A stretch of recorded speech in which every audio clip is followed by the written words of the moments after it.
Greetings to you all. For today's devotion, let us read Psalm 21. Psalm 21 is thanksgiving for the answered prayers and past victories which the Lord gave. The people have triumphed because their King has. The people join in a song of praise to the Lord because of the assistance He has provided for the King. The Lord's strength has been manifested in the battles of the past. We know that so much of the history of Israel and Judah was dominated by battles as the people extended to maintain their boundaries in the Old Testament. All these victories were the Lord's. The Lord gave them victory, and King and all the people together rejoiced in that victory. We also know that prayer before battle was customary in Israel. Now the people acknowledged that when the king had prayed, God had answered him. In time of need, the Lord had not refused to listen to the request which the king had made. Similar in the New Testament, for us Christians, we believers, in Jesus, the splendor, the intimacy with God, and the assurance of final triumph are all ours.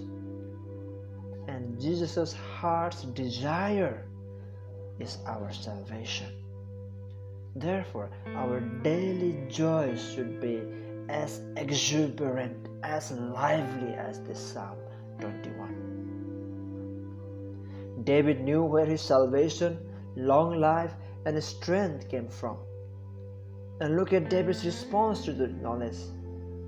David's response to this knowledge in Psalm 21 is a spirit of great joy in the presence of God. What about us? What about us today?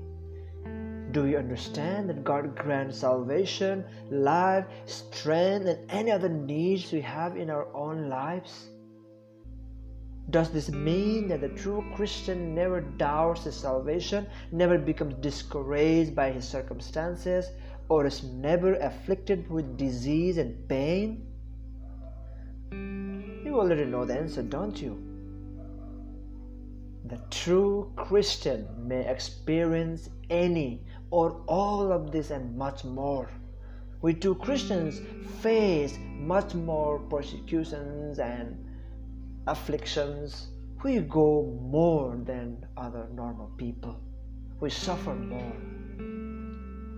What then is the difference between the true believer in Christ and the non-believer? What is the difference if we suffer more than the non-believers? The non-believer is left in his despair.